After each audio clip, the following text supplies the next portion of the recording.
Let's see what new emotes we can do. Slash conga. No way!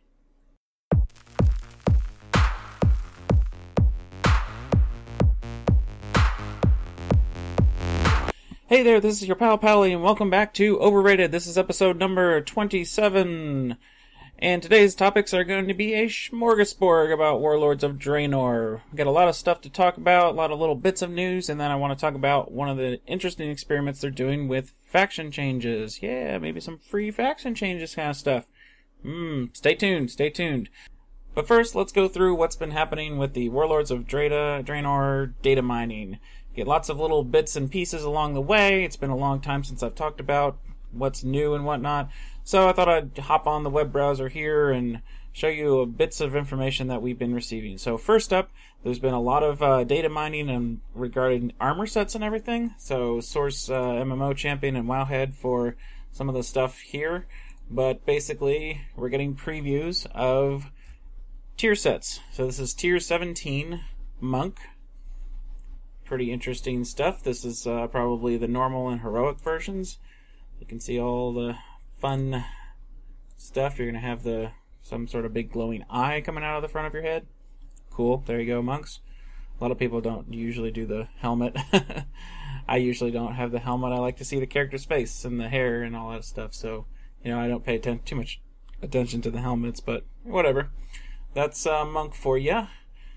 Tier 17 Mage, looking pretty interesting. Lots of jagged type rocks type architecture in these sets, as you notice. You know, kind of a weird color for what I would assume would be the heroic version of it. So I don't know. That's Mage again. Sorry. Here's Rogue, and what's interesting about this is this could be like LFR pieces. It would be that, and this is like the tier set, and there's like the heroic set or something like that. Maybe that's how this all comes out. The heroic set actually looks pretty badass there. Pretty nice. You got even like a little X-Men thing. Apparently rogues are now X-Men. Ha. It'll take you a second to get that one. And then like here's a shaman with all sorts of interesting shoulder stuff coming out. I don't know. Oh, you get a vortex on your shoulder. Cool. Probably like lots of little animations that go along with these tier sets. So, you know, there you go. Check out, you know, Wowhead and MMO Champion. They'll have these tier sets and little videos that accompany showing you the animations and stuff. So, yeah, check it out. There's lots of cool art coming out with tier 17. See what you're going to look like.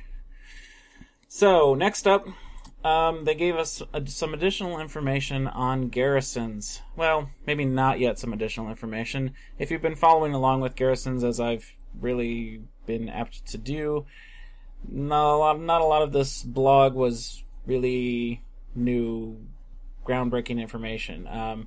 There's some pieces that I'll highlight here, but they're going to come out with 3 more parts to this blog. This is part 1. And they'll have a lot more what they call details or the nitty-gritty. So, you know, what I found interesting first off was the whole... They said that this Garrisons would be a integral part of your leveling experience, and we really didn't know what that meant, but they clarified a bit more with this blog and said, hey, when you're going along through this zone, you'll get the choice of picking Lumber Mill or Battle Arena or something.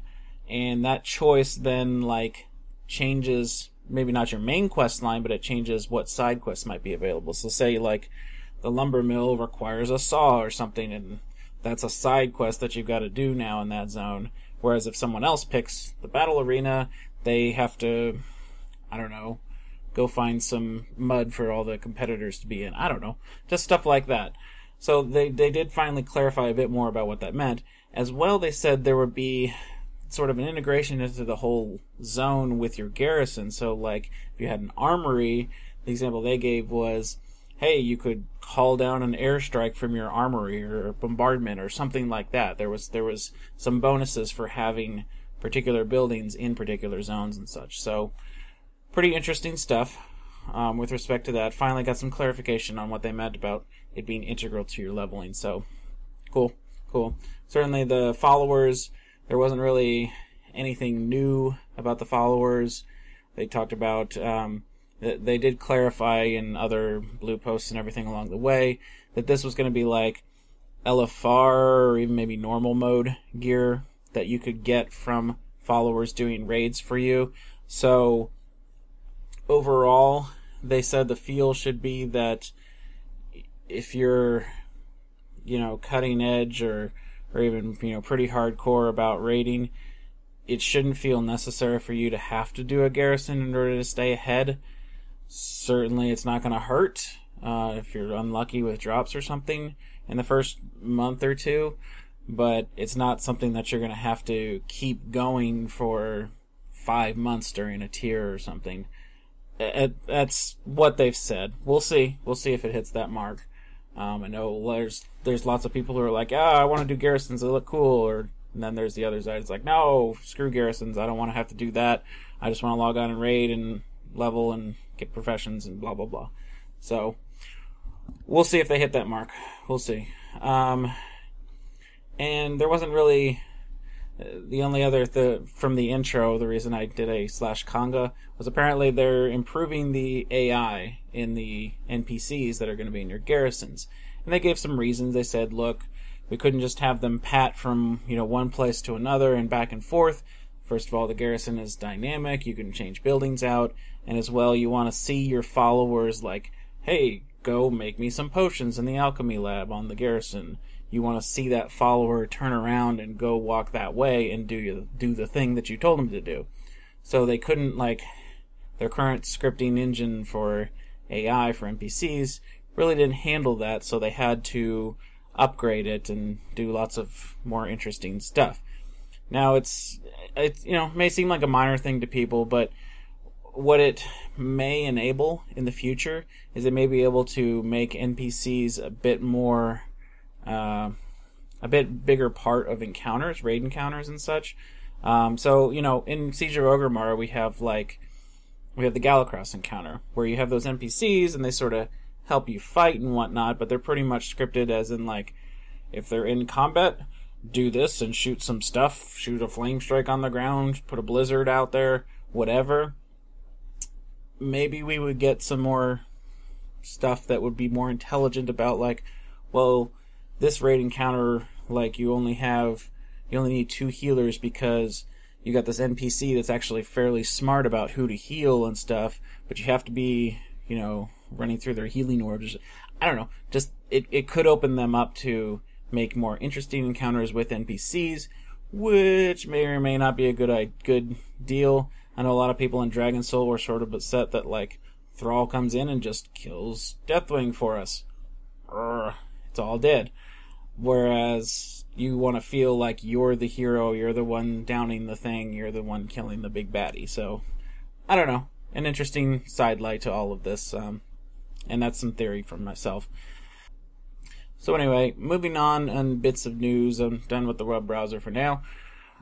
Moving on, some more bits of news for the current patch. So today is June, beginning of June. They actually put in a buff running from May 30th to June 10th, 2014, that gives people who are trying to get Valor points a buff to getting Valor points. So it's 100%.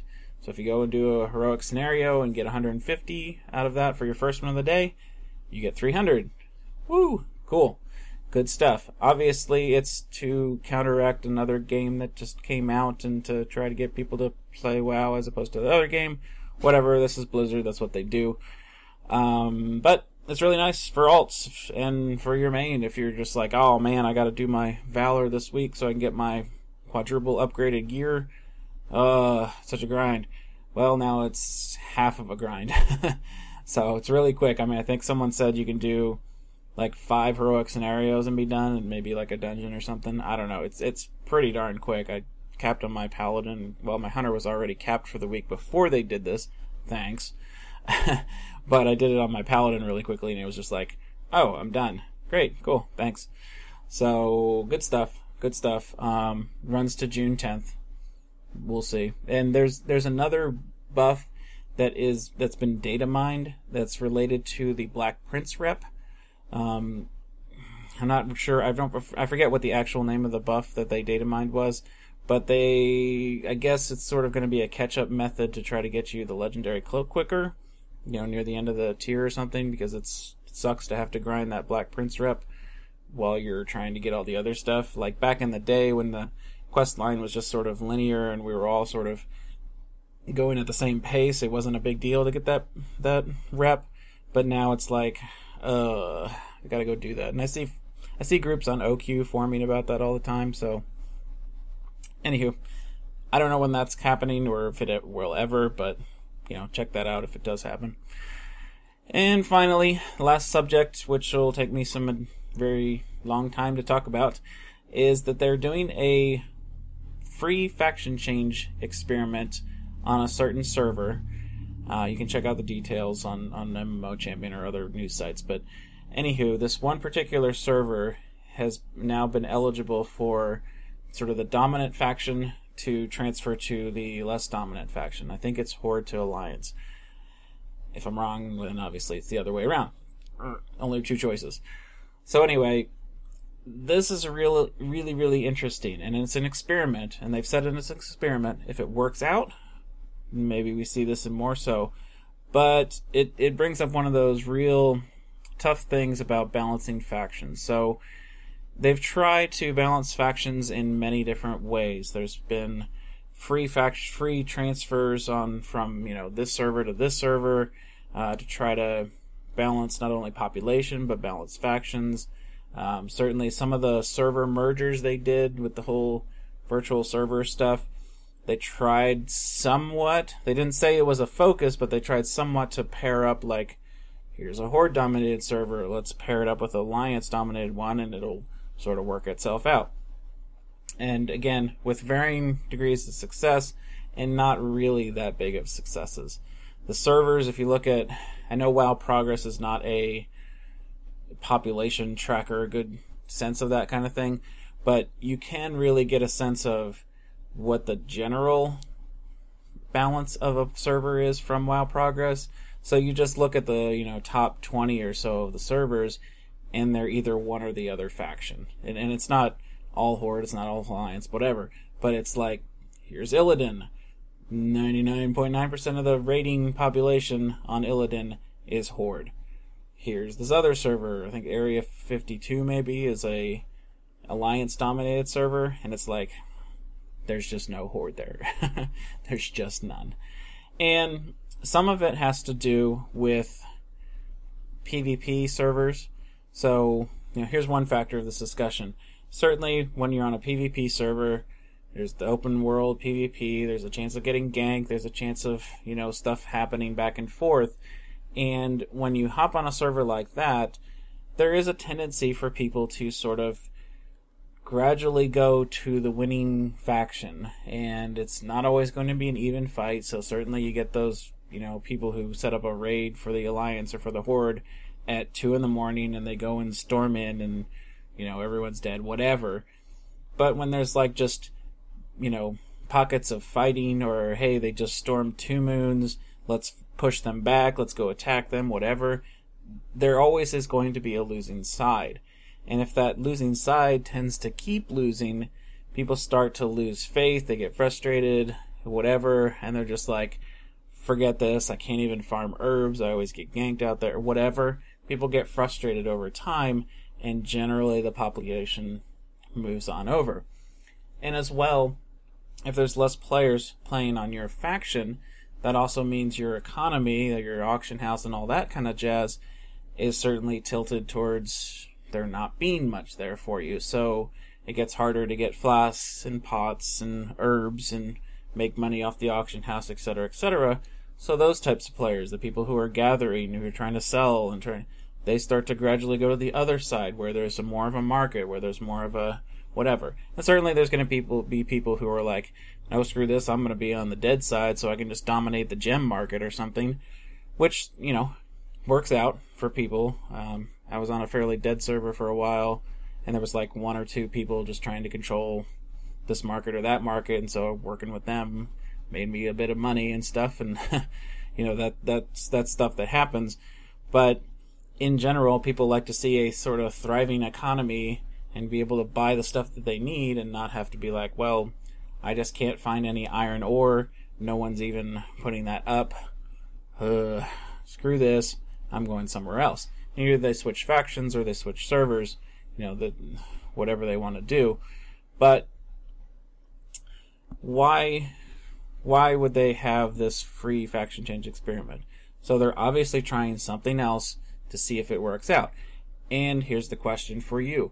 Would you do it if it was offered on your server? So I know my current server, and actually most of my servers have been Horde dominated. My original server was somewhat even.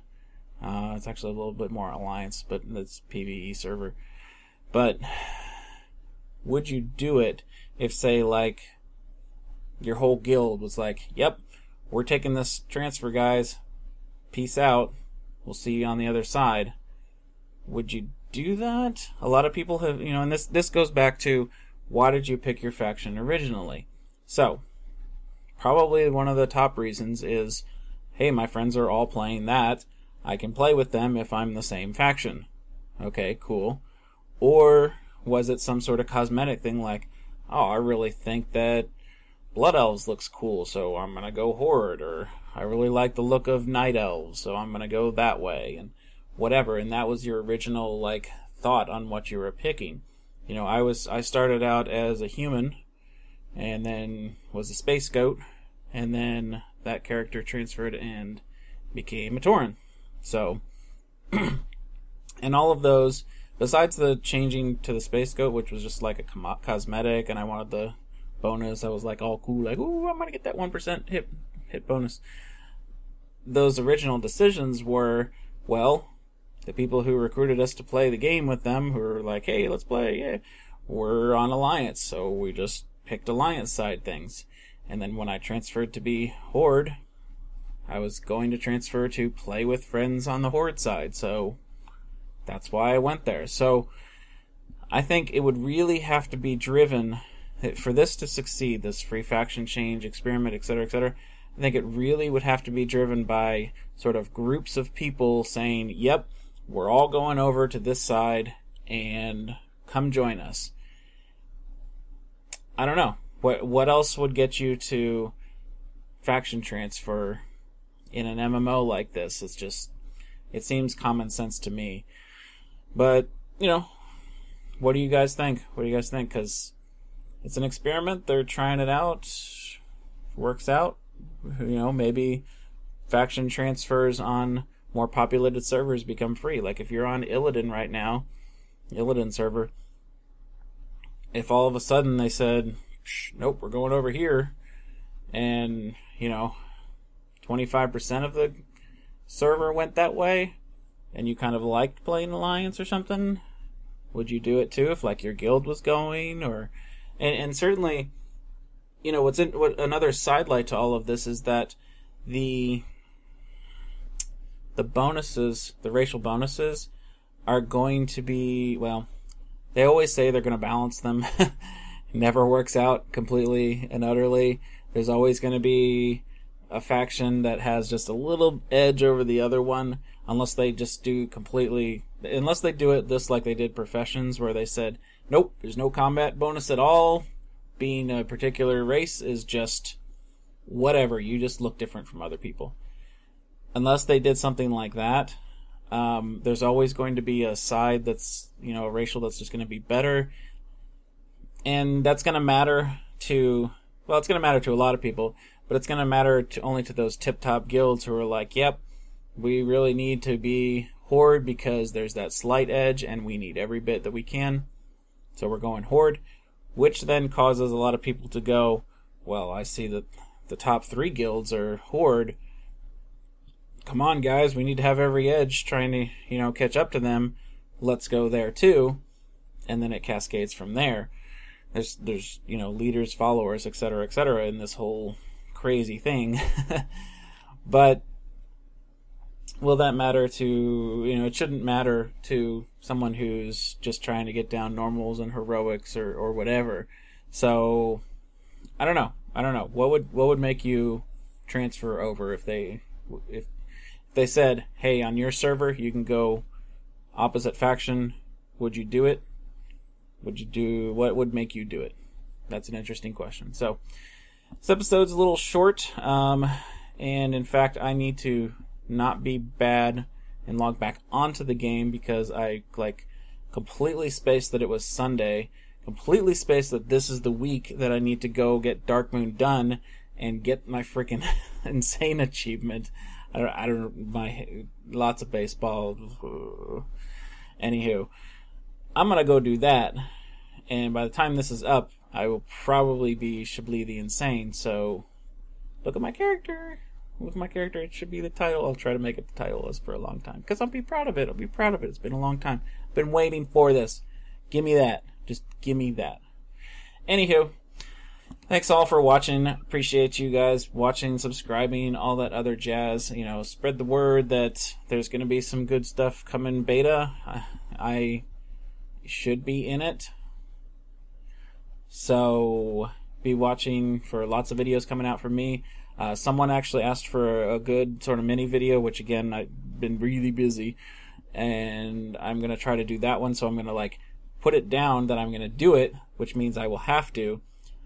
Which is sort of an intro to OQ, because it's an interesting program and people sort of are scared of it, not scared of it, I don't know. OQ is an interesting system, which we'll be getting something in Warlords of Draenor similar called the Group Finder, so this is probably a good segment to do on this. I still have the Meta Achievement Guide Part 4. Someone asked me about that recently. Sorry. Yeah. This is just a bad month. I got baseball, more baseball. Oh my god, some baseball. And then I'm, going to kids' baseball games too. So anywho, I will work hard to get caught up and get this stuff out and start cranking out those little videos for you guys. And keep subscribing, keep liking, keep commenting. Yeah, awesome. Thanks guys for watching. This is Overrated number 27. Talking about some catch-up information on Warlords of Draenor and about faction changes, free faction changes. Would you like it or not? Anywho, thanks guys for watching. Have a good one.